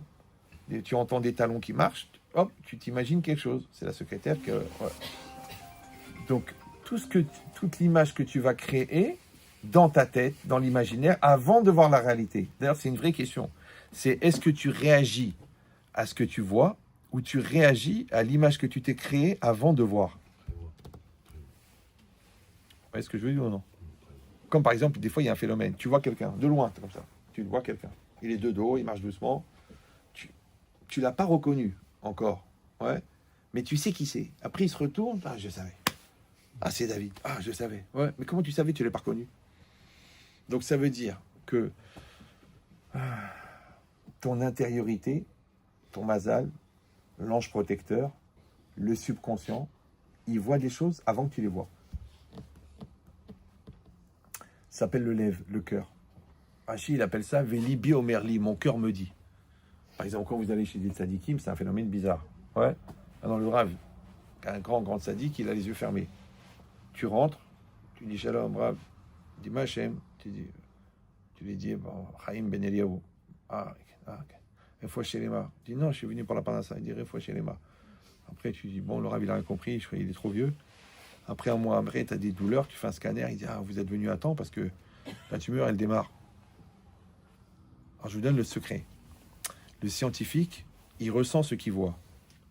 Mais le tzaddik, il voit ce qu'il ressent. Ouais, j'ai arrêté de dire des bêtises très jeune. D'accord? Vous avez compris ou non? Chaque phrase du cours, vous pouvez faire. Bon, au bout d'une heure, j'ai quand même réussi à les donner un truc. Je reste calme. Écoutez bien. L'idée, c'est comme ça. C'est que, normalement, dans la perception scientifique des choses, je vois le lion, j'ai peur. D'accord? Mais en vérité, avant que je voie le lion, mon subconscient, il a vu le lion. Puisque le subconscient, il est plus proche de l'aneshama. Et l'aneshama, elle vit au présent continu. Donc pour l'aneshama, le futur, c'est du présent. Donc, maintenant, le tzaddik, il écoute son cœur. Donc il écoute de l'intériorité. Et l'intériorité, elle anticipe toujours sur la réalité. Maintenant, le tzaddik, le gars, il est rentré. Et le tzaddik, il a eu une sensation, comme le ventre qui s'est serré, parce qu'on lui a annoncé que la personne, elle est très malade de l'estomac. Et lui, il a eu l'arma. Maintenant, lui, il sait la sensation que c'est qu'il a quand on lui annonce que quelqu'un il a une grave maladie à l'estomac. Et il a ressenti ça quand le gars est venu. Donc, il s'en fout qu'il lui parle de la parnassa, puisque lui, il a ressenti qu'il est malade. Donc, c'est comme si le gars, il lui a dit, voilà, je suis malade, et lui, il lui a dit, Refoua Shelema. Donc, il a dit Refoua Shelema avant qu'il parle de la maladie. Pourquoi? Parce que le tzaddik, ouais, il voit ce qu'il ressent. C'est-à-dire, il met des images sur ce qu'il ressent. C'est-à-dire que son imaginaire, il est tourné vers l'intérieur, pas vers l'extérieur. Les gens, qu'est-ce qu'ils font? Ils n'arrivent pas à percevoir la réalité, donc ils s'imaginent des choses. On dit en français, ils se prennent la tête, ils se font des peurs, ça va mal se passer, ça sortira pas, on va se faire attraper. Donc qu'est-ce qu'ils font? Comme l'imaginaire, il est soumis au Yetzer Hara. Le Yetzer Hara, sa mitzvah, c'est d'embrouiller l'esprit. Ikar avodat Yetzer Hara, les balbel et taviot. Donc le Yetzer Hara, il va embrouiller. Donc toi, ta tête, elle est prise par des peurs, par des angoisses, par des stress, par des malaises, par des complexes, par de la parano. Ouais, personne ne m'aime, il fait exprès. T'as vu, elle a tourné la tête et jamais elle me regarde dans les yeux, mais elle a un strabisme. Non, c'est facile de toujours trouver des raisons. Ouais. Pourquoi? Parce que son imagination, elle est tournée vers l'extérieur et elle est tournée vers son Yetzer Hara. Alors que l'autre, que son imagination, elle est entièrement soumise à son da'at, comme le tzaddik. Donc la fonction imaginative, elle devient le metteur en scène de ses sensations. C'est beau ça, tu aurais pu écrire un livre. Ouais, vous avez compris ou non? Ça veut dire que toi, et un peu comme dans le rôle, tu as des gens, ils ont une idée. Ouais, bon, une idée qui est la réaction à quelqu'un. Quelqu'un te parle, tu réagis. Mais quand tu as une idée originale, un mec qui s'est levé un matin, il a pensé le iPhone. Personne ne lui a rien dit. Ouais. Eh ben, il a fabriqué une image. Et cette image, après, elle était tellement intense, il a réussi à la vendre à des millions de personnes. Mais d'où elle sort? Elle vient de l'imagination. Mais l'imagination, c'est une grosse question. Est-ce que l'imagination, c'est une réaction à une réalité? Ou l'imagination, c'est une œuvre originale qui provient de l'intérieur de la personne? Alors, dans le rôle, je te dis, ça s'appelle des visionnaires. Ouais, le mec, il a vu Auchan. Ils avaient une petite épicerie là-bas, à Tunis, avec un shampoing, un savon, un hababa. Ils étaient deux frères. Ils étaient à Sarcelles. Il y en a, il a dit, bon, je vais rentrer à la RATP. Il a dit quoi? Tu vas vivre sous terre et toute la journée faire des trous, mais tu vas écrire une chanson, toi. Un petit trou. Ouais. Jusqu'à ce qu'il arrive dans un trou. Là, il a dit non, on avait une épicerie à Tunis. Ok, ouais, mais ici, tu comprends, c'est compliqué, c'est papier, les trucs, tout. Il a dit non. Il est resté comme ça devant un terrain vague à la sortie de Sarcelles. Il a dit, on va faire pas une caisse avec la labra en train de taper. On va faire 18 caisses. Ah bon? On va pas faire un shampoing, on va faire un rayon de shampoing. Et un rayon de linge, et un rayon de... Le mec, il a fait au champ. Ouais. Il s'appelle un visionnaire. Maintenant, le visionnaire, il a visionné, il a fabriqué l'image, et après, il a réalisé. En français, ça s'appelle réaliser ses rêves. Maintenant, les rêves endormis, on espère tous qu'ils vont se réaliser, mais les rêves réveillés aussi, il faut qu'ils se réalisent. Donc, ça, c'est marqué chez Nidma les Liba. Elle s'est imaginée dans le cœur. Nous, on dit, mais non, elle n'a pas imaginé son mari, elle l'a vu. Mais non, c'est ça le problème. C'est qu'en fait, elle, c'est dur de tenir 13 ans. D'accord? Donc, qu'est-ce qu'elle a fait pour vivre avec un mari qui n'est pas là? C'est simple, elle se l'est imaginé. Donc, elle vivait avec l'imaginaire de son mari. Maintenant, puisqu'elle est adaptée à l'imaginaire de son mari, elle n'est pas adaptée à la réalité.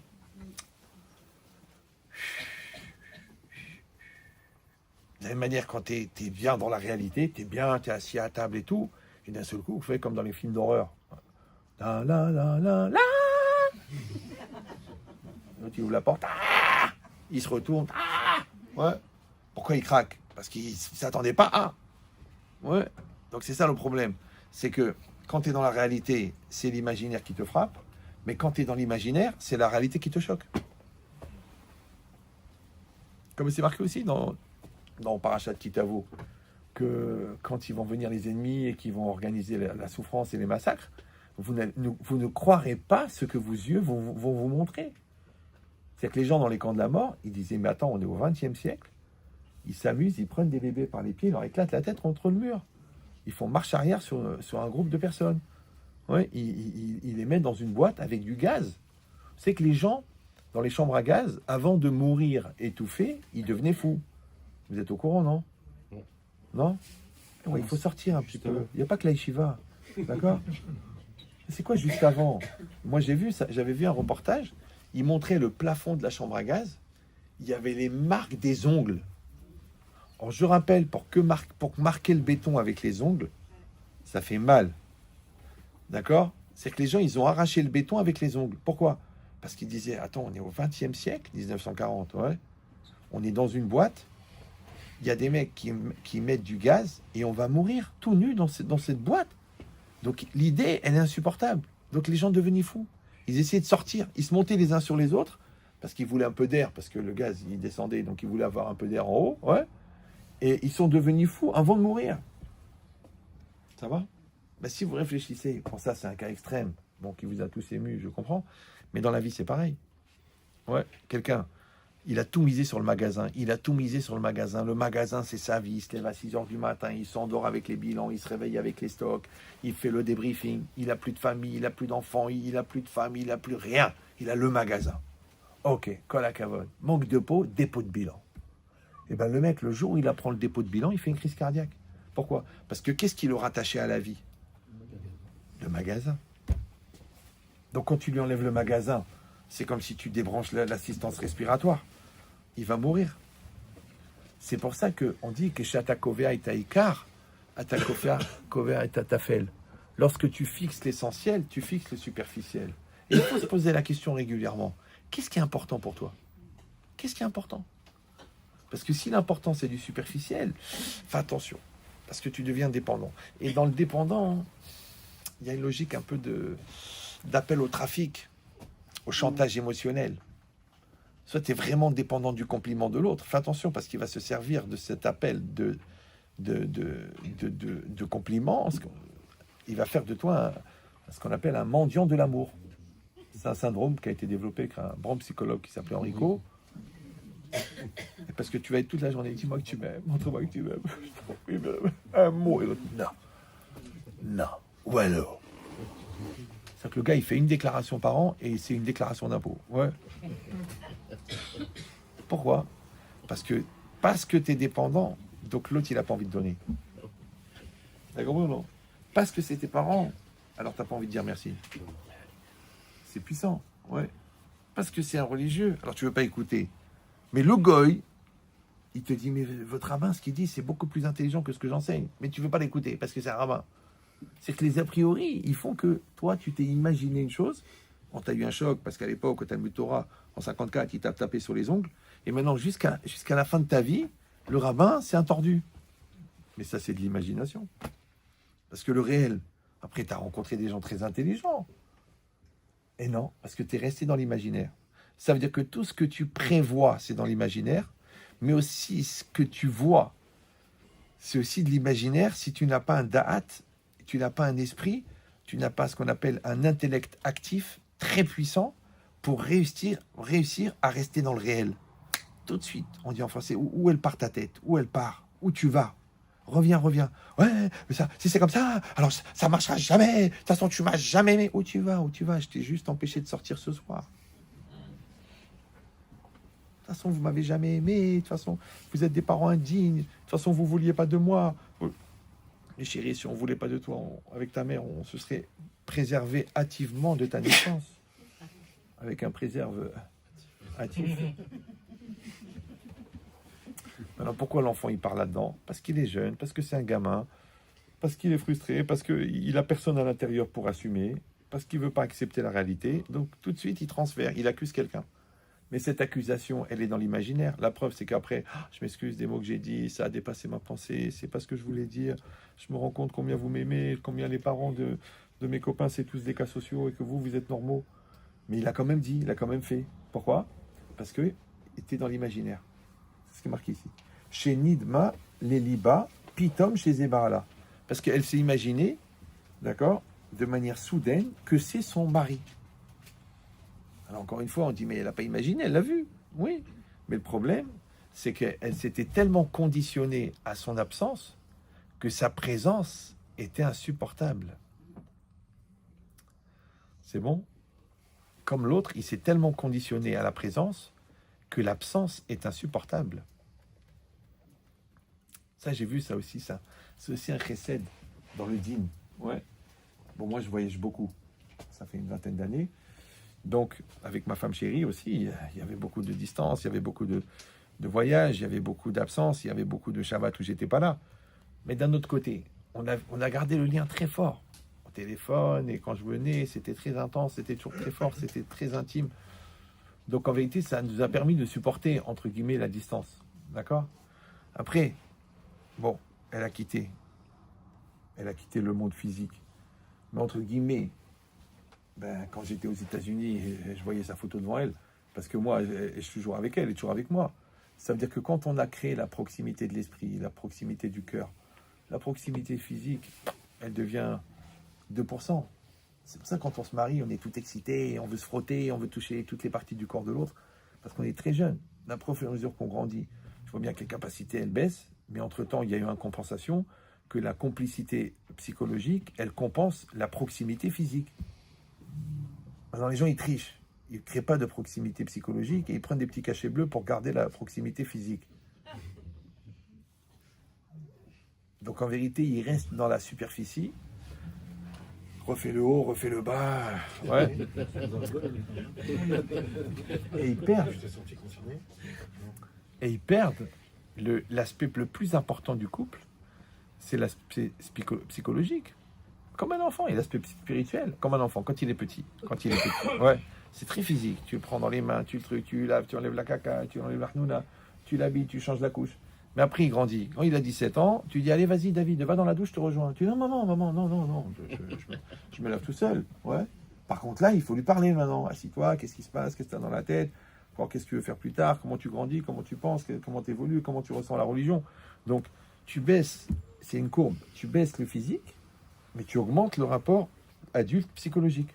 C'est logique. Les gens, ils font l'inverse. Quand les bébés, ils lui parlent, bébé, je t'aime, c'est mon fils, je t'attends, et quand il grandit, non, il est bref, j'ai même pas envie de lui parler. C'est quoi, il me dégoûte? Mes cœurs.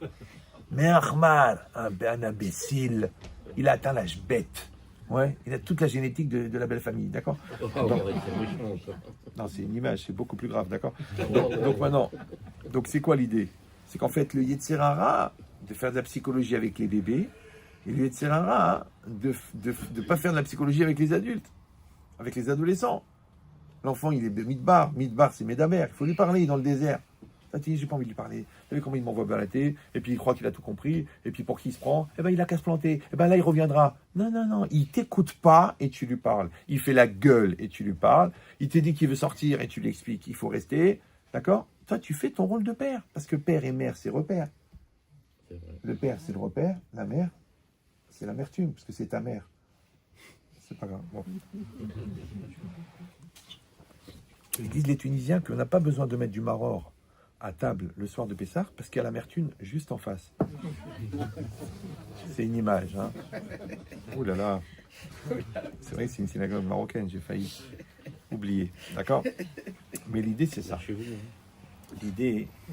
Non, c'est vrai, il y a les uns et les autres. Ça, tu peux pas. Je voulais écrire un livre au nom de tous les uns, mais bon, il n'est pas sorti. Donc l'idée, c'est ça. C'est de comprendre qu'en fin de compte, la vie, ça va être une série de situations. D'accord? Ces situations, si tu es croyant, elles sont proposées par Dieu. Et toi, tu as le libre arbitre de t'adapter ou non. Maintenant, le bon Dieu, dans sa gentillesse, il crée des étapes. Ces étapes par rapport à ton niveau de sensibilité. Au fond, il y a toujours des étapes. Maintenant, qu'est-ce qu'on fait le problème? C'est que pourquoi nous, on a l'impression que c'est choquant souvent? Parce qu'on a brûlé les premières étapes. Ça, c'est l'histoire connue. Il y a la maman, elle doit sortir avec le petit pour l'emmener chez le dentiste. Maintenant, lui, il est en train de jouer à sa PlayStation, donc il est en train de devenir épileptique. Donc, il est dans le canapé. Il est complètement pris. Ouais. Alors, elle l'appelle. Elle finit la vaisselle. David, on part. D'accord. Elle met le manteau. David, on part. David, on part. Merde. Redit. D'accord. Et le gosse, il fait, ah, maman, mais pourquoi tu cries? Alors, toi, tu dis, mais ça fait 4 fois que je t'appelle. Oui, mais lui, les 3 premiers, il est absorbé. Donc, il t'a pas entendu. Donc, en fait, la 4e, pour toi, c'est la première pour lui. Ça va? Ouais. Bon. Vous avez compris? Non, vous n'avez pas compris, dommage. Si. Non, le sous-entendu. C'est que des fois, le bon Dieu, ça fait déjà 3 fois qu'il te prévient. Mais toi, tu dors. La 4e fois, tu trouves ça violent. Mais en vérité, c'est la 4e. Mais toi, tu dormais. Rappelez-vous cette phrase de Ben Chetrit. Ouais, la violence du réveil dépend de la profondeur du sommeil. Tu dors. Tu l'as vu, elle s'habille un peu court. Elle a pris un ressort de poitrine. Elle a piqué le gloss de sa mère. Elle veut se faire une coupe de 30 ans, alors qu'elle a 12 ans. Ouais. Elle se dandine comme ça, alors qu'elle n'a même pas de fesses. D'accord. Ouais. Toi, t'as rien vu, toi, tu dormais. Et un jour, tu trouves un texto, et tu dis quoi? Mais tu trouves des préservatifs, Hazvé Shalom, dans son sac. Mais enfin, chérie, mais qu'est-ce qui t'arrive? Hachem, il a dit à Pharaon, je t'ai prévenu 1 fois, je t'ai prévenu 2 fois, je t'ai prévenu 3 fois, la 4e fois. Mais encore une fois, le problème, c'est que quand tu dors, la 4e fois, c'est la première. C'est pour ça que ça choque. C'est pour ça qu'il faut avoir la vigilance parentale. Ouais. Il ne faut pas seulement réagir à ce que tu vois, il faut aussi réagir à ce que tu ressens. C'est-à-dire ton cœur, il te dit, écoute, ta fille en ce moment, ton fils, il faut que tu lui parles. Tu dis, j'ai pas le temps, j'ai des trucs, j'ai les courses. Fais attention, t'as envoyé un message, on te l'a envoyé le message. Vas-y. C'est pas le moment, c'est jamais le moment. Voilà. Moi, une fois, je devais partir à Montréal. Donc j'ai avalisé tout ça et je vais pour partir. Et j'arrive à l'ascenseur. Je lui dis salut mon amour, au revoir. Et elle me dit au revoir. Elle a dit au revoir. Maintenant moi je suis dans l'ascenseur, je dis elle m'a dit au revoir. Elle a dit au revoir. Mais je l'ai mal senti son au revoir. Je suis remonté. Il y avait le taxi. J'ai posé la valise. J'ai dit voilà. J'ai enlevé la veste. Je me suis assis sur le canapé. Alors elle me dit mais qu'est-ce qu'il y a? Mais tu vas rater l'avion. Je m'en fous moi de l'avion qui s'étouffe tous. Je dis mais t'es pas bien là. Je dis si ça va. T'as compris ou non? T'es prêt à rester, toi, ou non? Tu fais dire, attends, 1000 € le billet. T'es prêt ou non? Et fois écart et fois tafel. Toute la vie, c'est comme ça. Ouais. Une fois, j'ai pris le train. J'ai fait une journée de train pour aller voir un rave pour qu'il garde mon fils à la yeshiva. Bon, il l'a pas gardé. Tant pis pour lui. Pas pour mon fils. Hein. Mon fils, il a été sauvé, mais lui, fin d'une secte. Mais le rave, le pauvre, il est tombé malade. Mais l'idée, c'est quoi? C'est que il n'y a pas de limite, il n'y a pas de taille, il n'y a pas de calcul, il n'y a pas de pour et de contre. Tu sens qu'il faut le faire, Tu sens qu'il faut le faire, fais-le. Maintenant, quand tu es habitué toujours à pousser la réalité, ouais, genre tu fais court avec une crise de calcul, tu fais court quand ta femme est en train de partir, ouais. Quand tu es habitué à pousser les limites, d'accord? Alors, automatiquement, tu anticipes sur l'adaptation. C'est pas seulement qu'il y a un événement et tu t'adaptes, tu anticipes sur l'adaptation. Donc tu deviens en français hyper adapté. Et après, le switch, il est possible.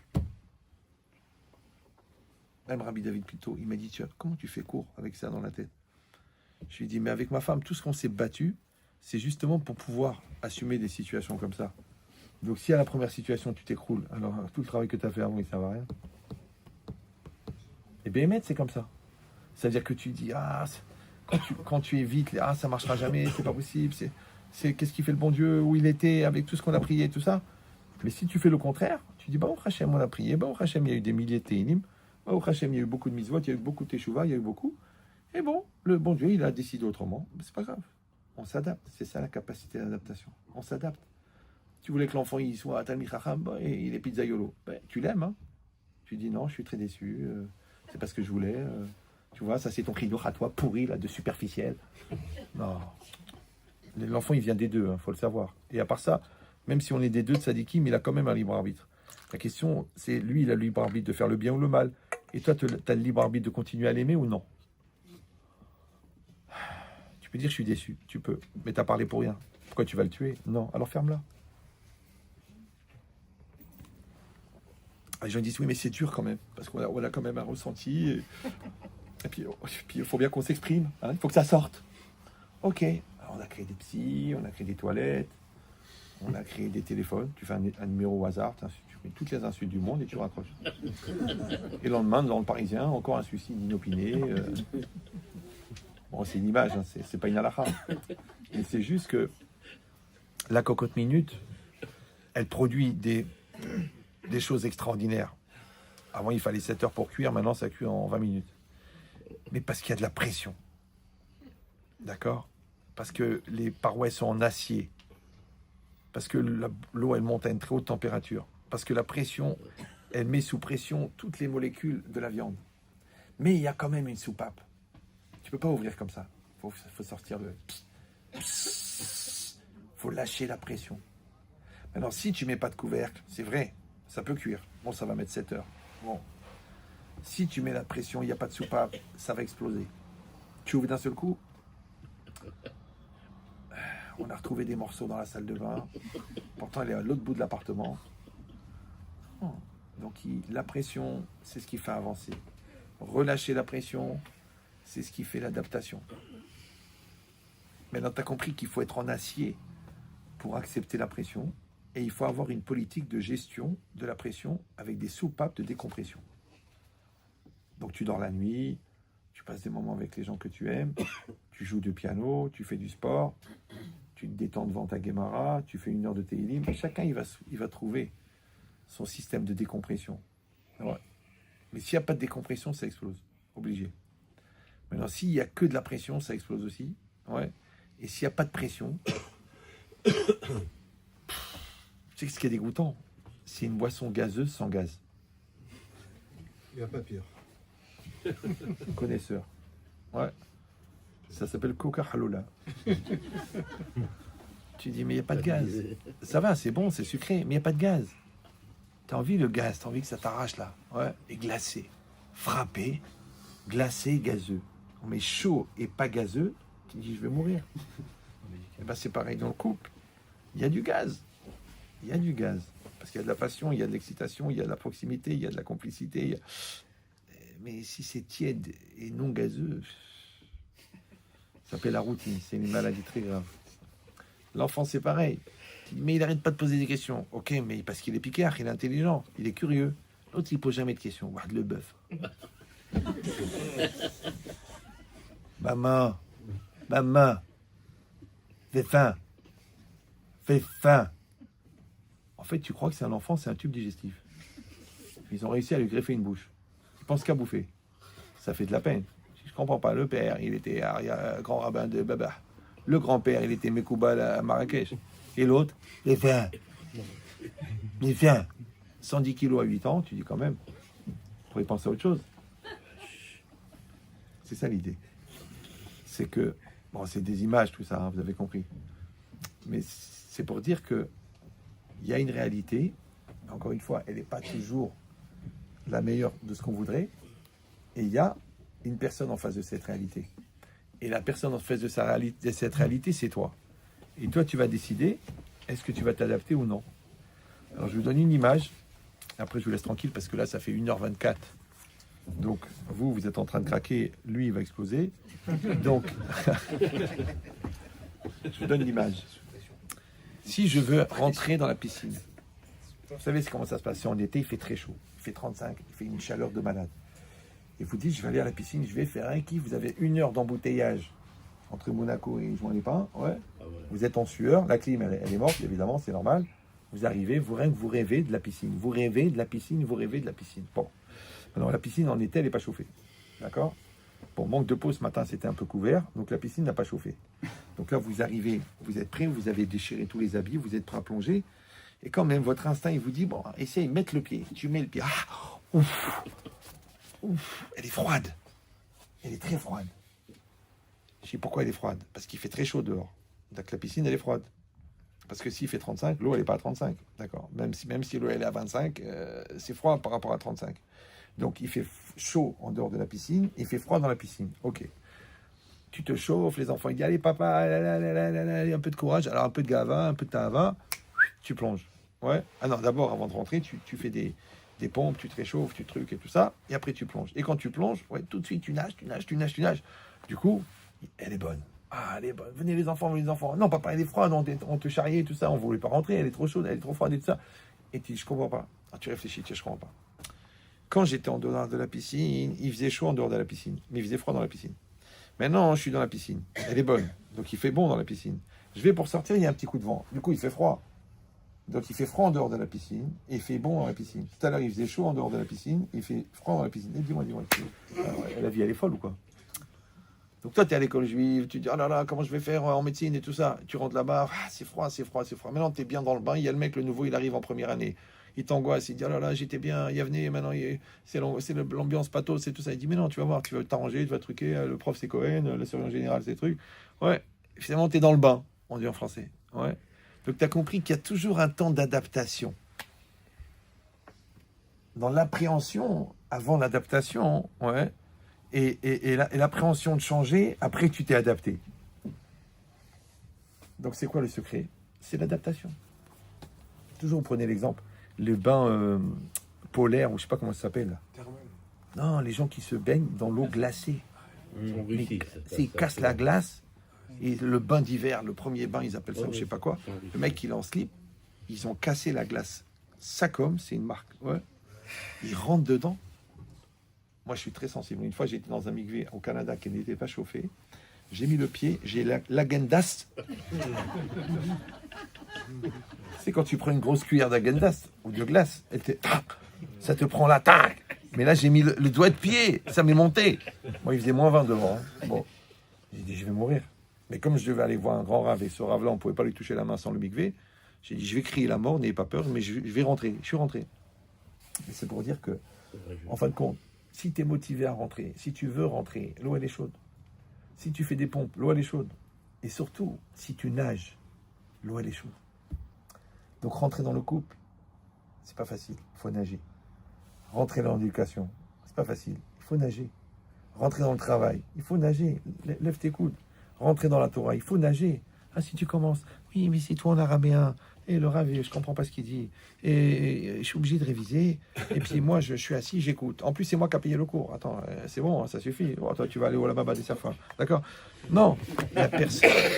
D'ailleurs, il est revenu en Gilgoul en carnet de Serfas, celui-là. C'est un phénomène. D'accord. Bon. Du coup, il y a 70% de son Lababa qui est pris par les Goïms. Ben oui, parce qu'il a partagé avec eux. Donc l'idée, c'est simple. C'est que la capacité d'adaptation, c'est un avantage quand tu l'utilises. Et c'est une grande souffrance quand tu l'as subi. Il faut juste avoir cette rochma-là de, à chaque fois, encore une fois, 1, d'accepter la situation, ça c'est l'aïmouna. 2, d'assumer la situation, donc de s'impliquer dans la situation. Et 3, pour ceux qui ont eu le mérite d'y arriver, de sublimer la situation. C'est-à-dire que tu dépasses le côté enfant de c'est pas facile, mais je suis bien obligé, à dire non, je suis très heureux de vivre cette situation parce qu'elle est en harmonie avec le niveau de maturité religieuse que j'ai atteint. Ça s'appelle sublimer. Voilà.